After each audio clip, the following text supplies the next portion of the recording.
When you register your federally incorporated business, you will receive a certificate of incorporation indicating the date on which the company started. Going forward, every year from this date, the company will have the anniversary date, which is completing a year from this date. Corporation Canada will send you a reminder email if you are subscribed to file your annual return. And on this email, you will find the year for the annual return and the corporation name and the corporation number and the period within which you can file your return. Starting 2024, you are required to provide information about the individuals with significant control. Of course, filing your annual return on time will avoid the potential dissolution of your corporation. So it is very important to keep your company active with updated information by filing this annual return. In order to file your return online, you will need your corporation key. And also on the same email, you will find the registered office address and the director's information.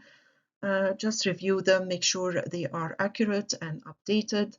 Otherwise, if you want to make any changes, you will find a hyperlink for the online filing center where you can make any changes for free online. Once you are ready, you can press here on File Online to start. Once you choose the online filing, you will be directed to the online filing center.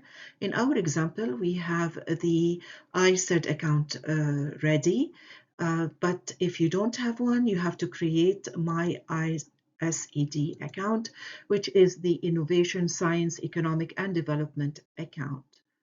When you do so and you are ready, continue to sign in. Now you are going to choose the login provider. You have the choice to either sign in using the GC key or sign in partner. In our example, we already have a GC key, but if you don't have one, you can create one and then choose CG key. Enter your username, your password, and sign in. From the welcome page, you will press on continue. Then you will have the two-step verification where you will receive a verification code on your cell phone. You will enter it over here in order to sign in. In our example, and for illustration only, we use the Google Authenticator app on our cell phone. We have this icon. And of course, it will be different for everyone because there are other different authenticator apps. So just in our example, to illustrate, we were using this icon, and you will have My ISED account over here. And just in case if you have two lines, use the most recent one, which is the lower line. This number will change quickly, so quickly copy it over here, then sign in. Now you will be directed to the annual return page. You will have a list of corporations associated with your account. If you find the name of the company over here, you can choose this company. If not, you will have to search for the company and press next. You can either enter a corporation name or number or business number over here, then press search in order to select a corporation. So after selecting the corporation name, you are required to provide the corporation key over here. You will find it with the corporation information sheet that was provided to you when you registered your company. The corporation key will be provided over here. Enter it and then press next. For the future, you will find the company added to your corporation list. And if you want to work in the future on this company, you will just select it from the list that you already have. And you will have a full access in order to work on this company. So confirm you are a full access manager for this corporation over here, and then press next. So as we mentioned before, starting 2024, you will need to file information regarding individuals with significant control with this request.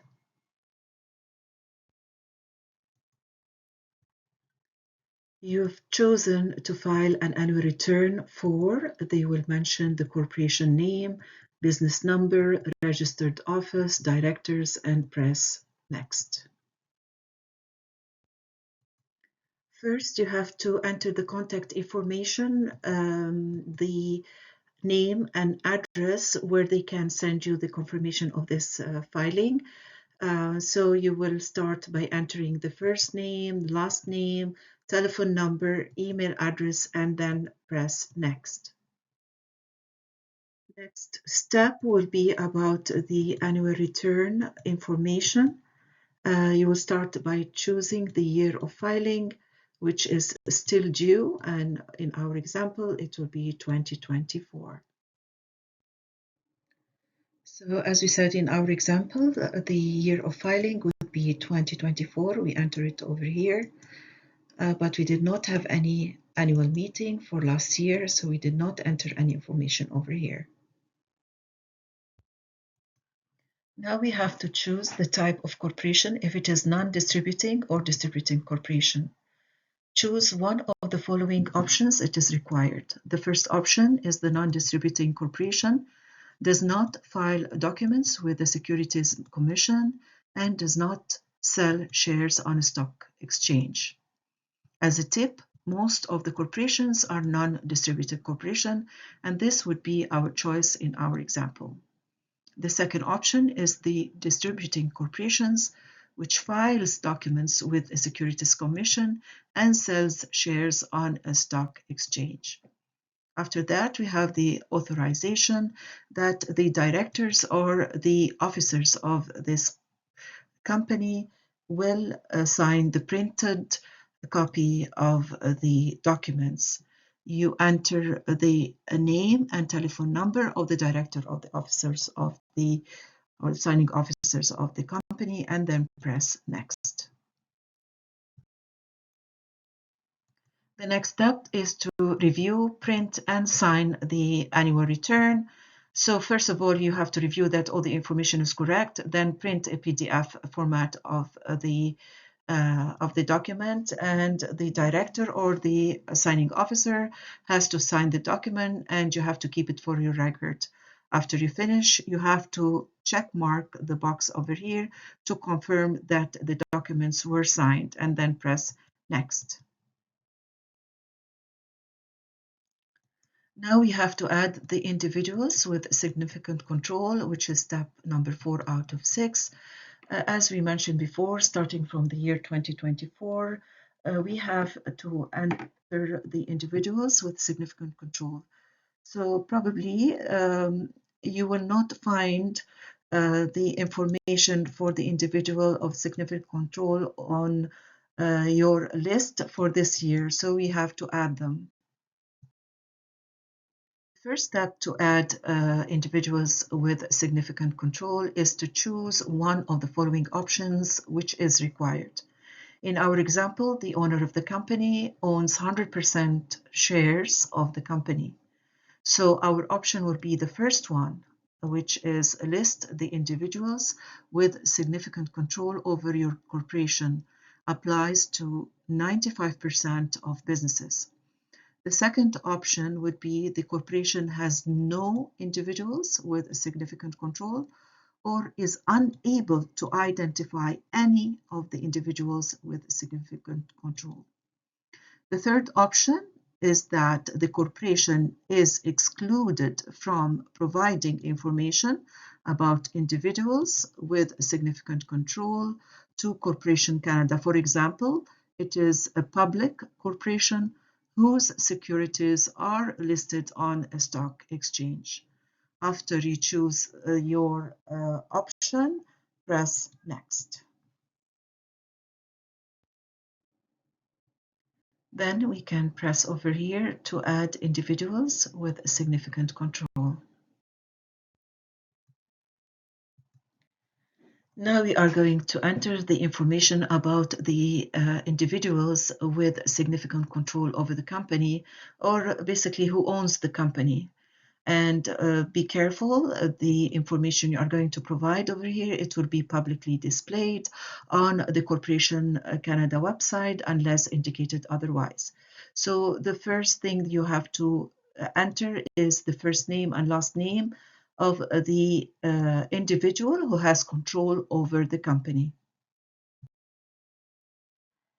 Now we have to enter the date of birth of the individual with the significant control. It is a required information, but not public. Next, we have to enter the countries of citizenship. It is also a required information, but not public. In our example, the owner of the company owns 100% shares of the company and has two citizenship, one in Canada and one outside of Canada. So in this case, we entered two countries. One is Canada and the other is the country of the other citizenship. Countries where the individual with significant control is considered a resident for tax purposes. It is a required information, not public. And in this case, or in our example, the individual with a significant control resides in Canada, so we entered Canada over here. Now we have to enter the residential address of the individual with a significant control of the company. It is a required information. Be careful that this information will be publicly displayed.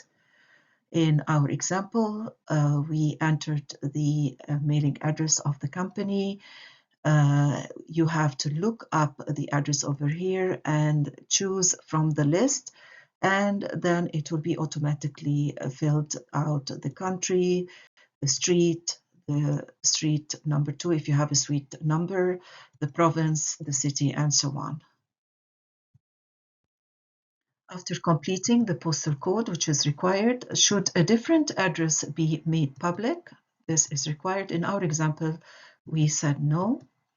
Then we have to enter the type of interest or control, which is required, the date this individual started as an individual with significant control is required. If this individual is no longer an individual with significant control, enter the date they stopped being an individual with significant control.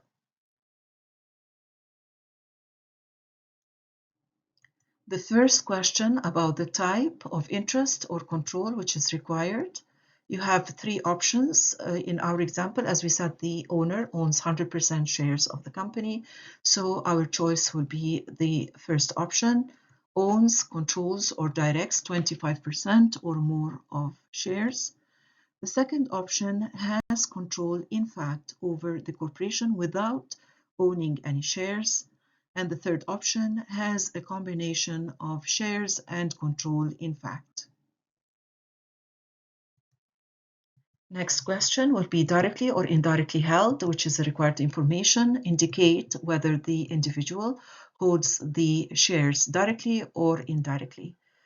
As we said in our example, the shareholder holds 100% or owns 100% shares of the company as an individual by himself. So it will be the first choice, directly held. In other situations, if there is a third party, like we say, an individual owns shares or controls an entity, and this entity holds share or controls shares of another company. In this case, or this scenario will be indirectly held. The third option will be both directly and indirectly, or the fourth option, unknown if directly or indirectly.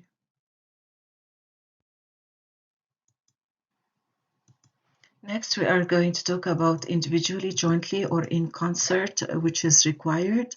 Indicate whether the individual is an individual with significant control over the corporation individually, jointly, or in concert with another person. As we said in our example, the owner owns 100% shares of the company as an individual. So by himself, it is individually. Other cases could be jointly, in concert, or unknown if held individually, jointly, or in concert. Next, we have to indicate the percentage of interest or range which is required. Indicate the percentage of interest or range this individual holds. So as we said in our example, the owner owns 100% shares of the company, so it would be the first choice, more than 75% of the shares. The second option would be more than 50% and up to 75% of the shares.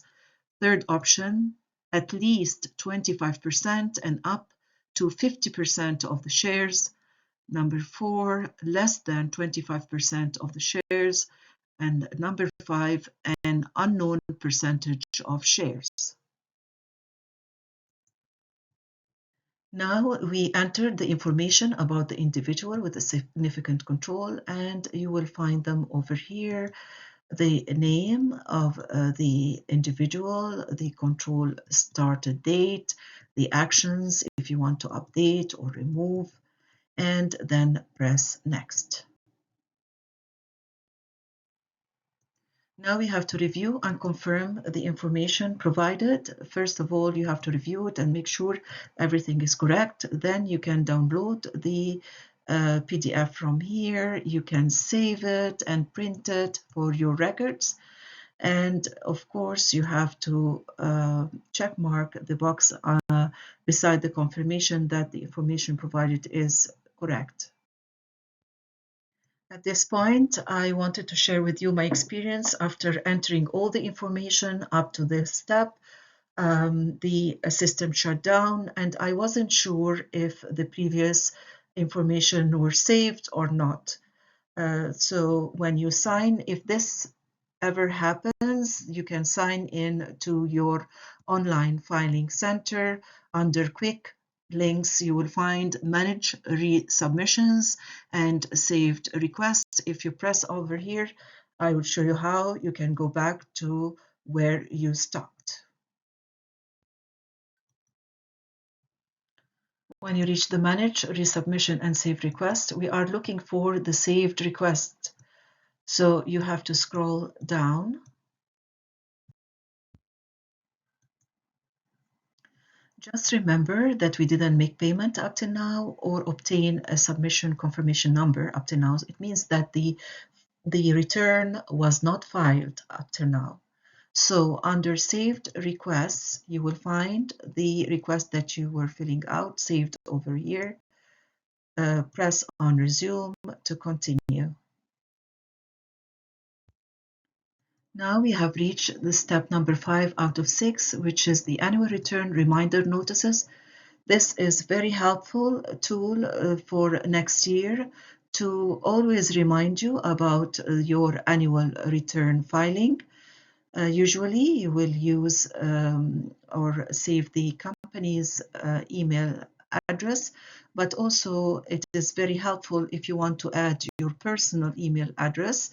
You can add it over here and then press next.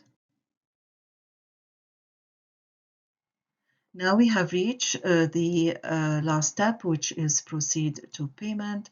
But before doing that, please remember the note that was provided by Corporation Canada that you will not be able to change your request once you continue beyond this screen.